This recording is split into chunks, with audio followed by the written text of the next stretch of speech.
I know when we have meetings in any venue, seats always fill up from the back. And so we try to trick you this time by having the seats pushed back so that everything is in the back. We'll see if this works on other occasions. I want to welcome everyone to the State of the University address. Faculty, staff, students, honored guests, and most especially Dr. Boggess's family. Welcome. I'm very pleased that you could be here today to celebrate during the inauguration ceremonies. Since joining Concord's faculty in 1984, Dr. Boggess has taught a number of undergraduate courses in the business division, primarily in business communications and software applications. Dr. Boggess served as the division's chair from 1996 to 2009 and was elected Concord's faculty president in both 2008 and 2009. Dr. Boggess went on to serve as associate dean at Concord from 2009 to 2011. At that time, she was appointed the university's interim vice president and academic dean. Dr. Boggess went on to serve as interim president in July of 2013. After a national search, Dr. Boggess was chosen Concord University's 12th president by the Board of Governors on April 22, 2014. Dr. Boggess and her husband Ted, a premier West Virginia architect, make their home in Princeton, West Virginia. They were married in 1979 and have 3 sons and daughters-in-law and 6 grandchildren.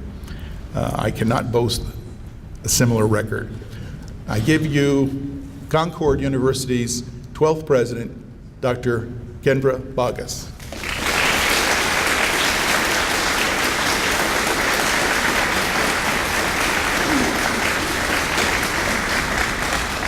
Thank you, Peter. I appreciate your kind introduction today. I want to thank everyone for being here today to hear a few of my remarks about the university and the state of the university today. I want to remind you also that today continues a tradition and a celebration of the university, its resilience, its determination, and the contributions of faculty, staff, and students to the 142-year history. The inauguration activities will mark a new day for Concord University and for me as well. This inauguration must include recognition of Concord's early beginnings.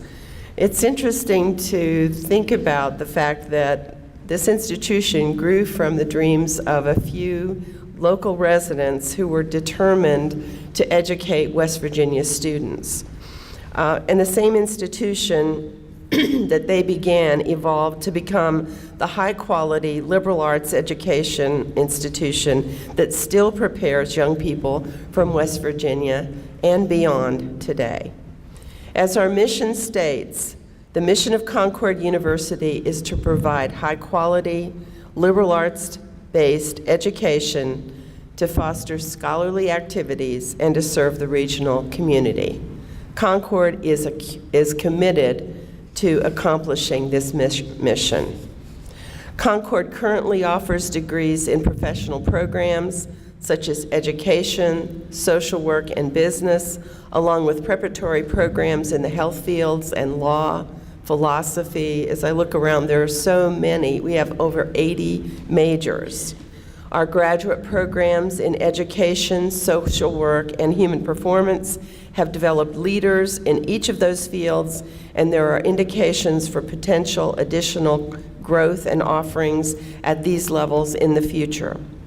Concord is located in a most unlikely place, on top of a mountain, away from the nearest larger town by about 6 miles, in a rural, small village-like setting.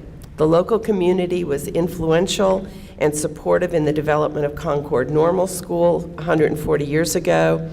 The community of Athens has been ready to assist in building and advocating for Concord College, and today continues to contribute to the development of Concord University. So where are we now? As each of us are aware, higher education is facing what is termed to be disruption, not just in West Virginia, but throughout the nation and the world. Some believe that higher education faces a very stark choice between reinventing ourselves or becoming extinct, as has been seen in many industries in the last decade. We certainly face many challenges, both external and internal, but it's important to remember, we don't make widgets. Our political leaders, our state and national officials, the business communities we often serve are calling for a different type of accountability and ties to the world beyond our walls. The states that once fully supported higher education, including West Virginia, have in many instances made decisions that severely cut budgets, and with those cuts, the ability of institutions to continue to offer what we want, which is high-quality programs. It's more difficult than ever. But Concord is determined to do just that, to continue to offer high-quality programs. States and the federal government have shifted the costs that are increasing for higher education to our students, to their parents and their families, and even to lending agencies. As one can read in daily editorials, federal higher education funding has dropped dramatically, the costs for an education have grown exponentially, and students' debt crisis is causing concern in financial markets everywhere. Additionally, the competition in higher education is changing. Technologically enhanced modalities of learning that never existed before have entered our sphere of offerings. These are another example of the disruption that's entered the place where we live. Some media outlets have even begun asking higher education representatives the questions of whether a college degree is really worth the time, the cost, and the effort. Concord University is here to tell those who will listen that it isn't just worthwhile, it is essential to the next generation's ability to succeed.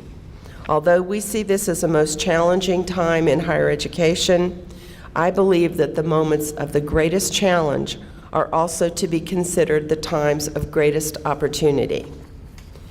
So what must we do to take advantage of those opportunities that the challenges present us?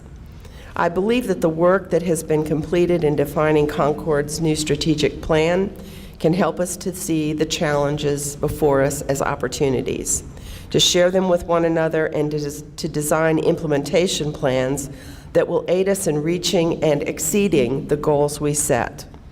Our strategic planning process has helped us to determine what we believe to be the job to be done for Concord students as we develop a vision for a stronger connection between our liberal arts foundation and the world of careers and work. We'll begin to immediately build upon this foundation to reconsider how and where learning will occur for our students. Additionally, the strategic plan requires us to study our budget model, Chuck, to be certain we create the resources that are needed for investments in Concord's future and each student's success. The strategic plan has been set in a place that Concord will follow for the next 5 years. To achieve our goals and to meet our students' needs will require each of us to have the courage to face the current challenges and the disruptions directly. We must reconsider how our time, our talents, and our resources will be used to ensure student success. This is a plan that will help Concord to support the needs of West Virginia, the region in which we live, work, and serve. Our shared future vision that came out of that planning process reads, Concord University will be a distinctive institution serving a larger and more diverse body of students. With a commitment to continued quality, the university will define success in terms of lifelong student success. With a focus on outcomes, such as graduation rates, degree production, and the achievement of student career, educational, and life goals post-graduation. Programs and services will be offered from a more vibrant main campus, but also from a broader virtual and off-site presence. Advantageous strategic partnerships will be forged to offer quality programs and services. Finally, Concord will be more financially self-sufficient, able to properly support its high-quality programs and services and to generate resources for investments in its future. This semester, we will spend time and make decisions about the implementation of the plan as we demonstrate our value proposition. We must refine our understanding and definitions of career-focused liberal arts and seamless educational pathways as they relate to each of us. And so we have created and we will follow our plan. It will lead us to think about where we are, what we've done, and our new directions. We will succeed in reaching our goals, and we will exceed our own expectations. Where might this plan take us? I believe that Concord University 5 years from now will have grown. This growth will make us stronger and better able to serve the mission we have inherited. We will likely have a more focused academic program, one that erases the artificial distinction between learning and applying that learning out in the world. That academic program, however, will have more of the resources it needs to help our students to be successful. Finally, we will have moved to supporting ourselves and our mission largely through the resources that we earn ourselves. This is a future that we can attain, but only if we have the courage to ask the hard questions, and only if we do the work required together as a team.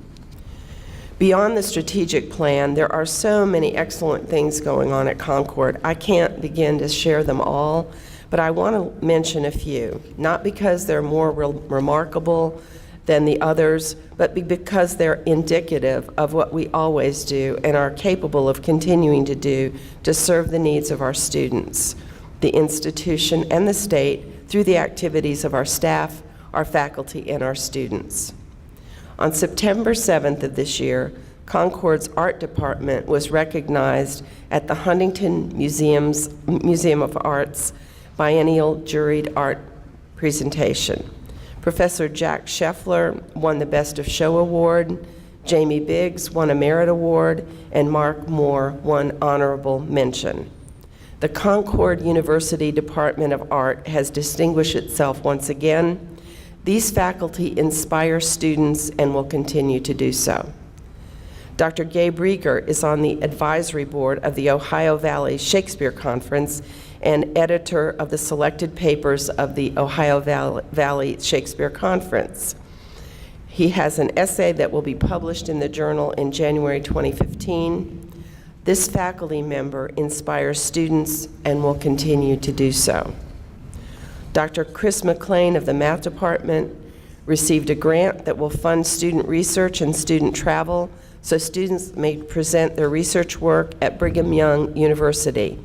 This faculty member, like so many others of his colleagues, inspires students and will continue to do so. 5 members of the Department of Physical Sciences were awarded grants recently totaling more than $225,000. They have published peer-reviewed research and provided selected student summer research experiences on campus and beyond. These faculty members inspire our students and will continue to do so. The Fine Arts Division offers many opportunities for students who love music, through 9 different music ensembles led by our faculty. The music faculty members inspire students and will continue to do so. Concord is now offering 4 master's programs with an arts and teaching, education with 3 certification areas, health promotion, and social work. The faculty members teaching in those degree programs inspire students, and they will continue to do so. This fall, the Division of Business kicked off a new mentoring program utilizing business alumni to aid junior and senior students in navigating their way to successful career opportunities. Last year, WVU began to accept selected business students into their Masters of Accountancy program without requiring that they sit for the GMAT exam to qualify for admission into their program. Concord is the only school in the state that has been offered to. The faculty members and alumni involved in those projects inspire students and will continue to do so. The education department, the social work department, the social sciences, all of our faculty inspire students. Our staff does as well, and they will continue to do that. Our athletic program, intercollegiate athletic program at Concord, endeavors to contribute to the total education of each individual student athlete by providing a disciplined teaching learning experience outside the classroom. They have a mission to provide an atmosphere that will create the following 3 outcomes: service to the community, fostering scholarly activity, and supporting liberal arts-based education. The faculty members, the coaches and staff in athletics inspire students, and they will continue to do so.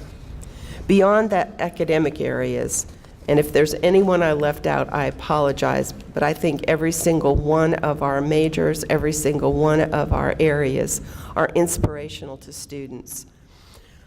Beyond the academic areas, the personnel and administrative areas also continue to inspire us with their achievements. In terms of facilities work, despite the many challenges that we face, work on our physical plant continues. Beginning in March 2015, we are expecting to begin the renovation of the North and South Towers dormitories. The changes are designed to improve students' living conditions. They're going to have air conditioning now. It's 2014. They're going to have new carpets, bathrooms, exterior walls that don't have holes in them. There's a lot of need in terms of maintenance that has been deferred here, and we're working very hard to make changes to make it better. The newly repainted and carpeted library has been rewired for better technology service.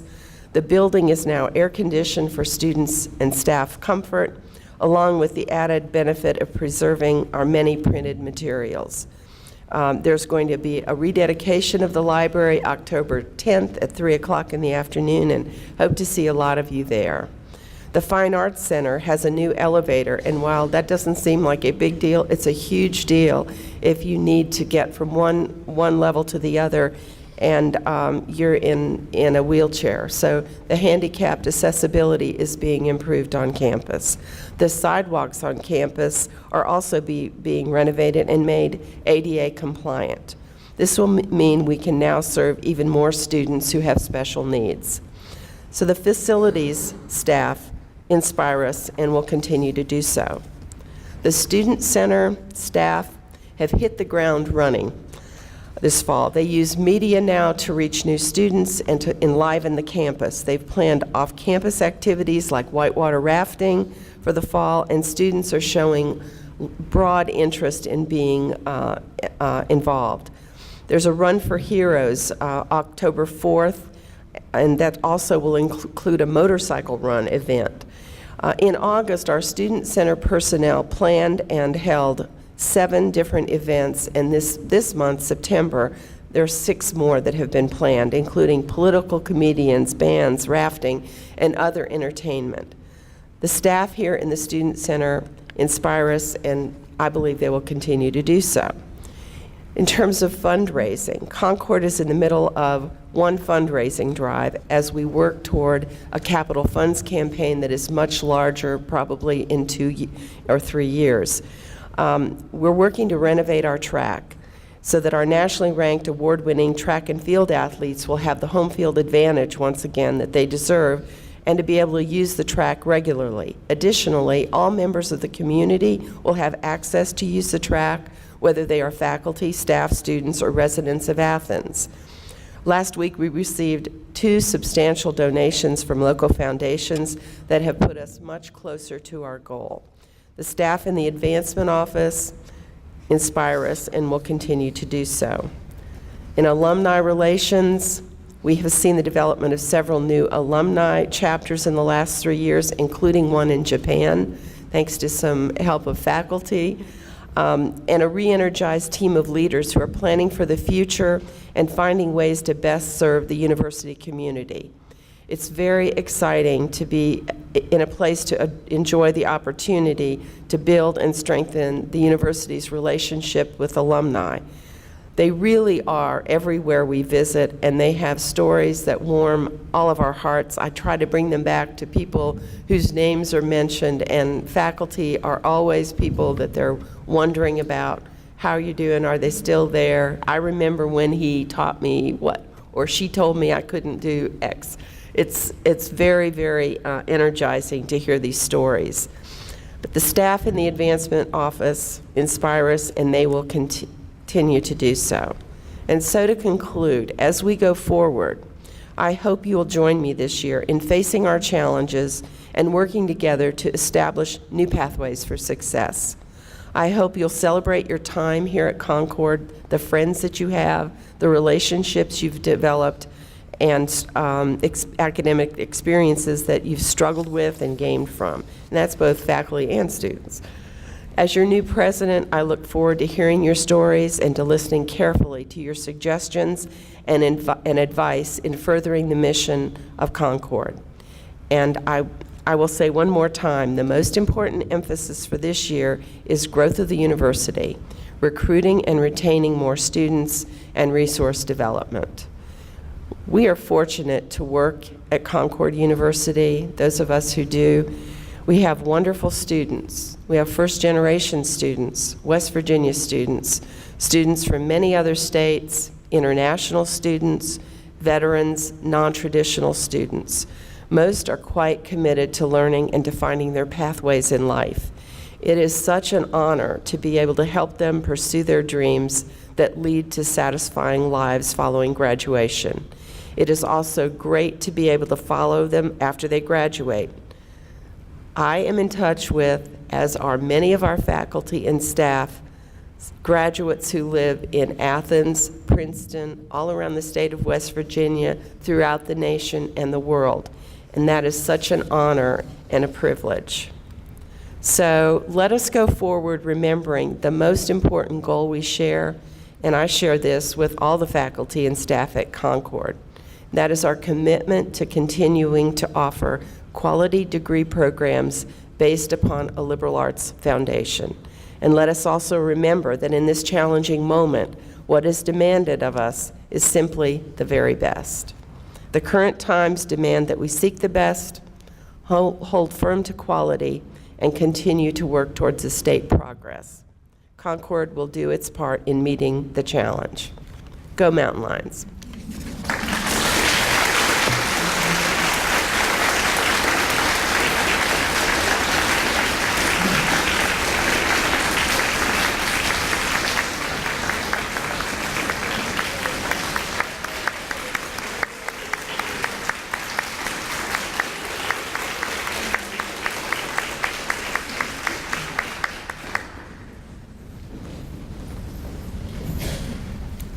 It was a great presentation. I invite you all now to go to a university picnic in the Valley. Thank you.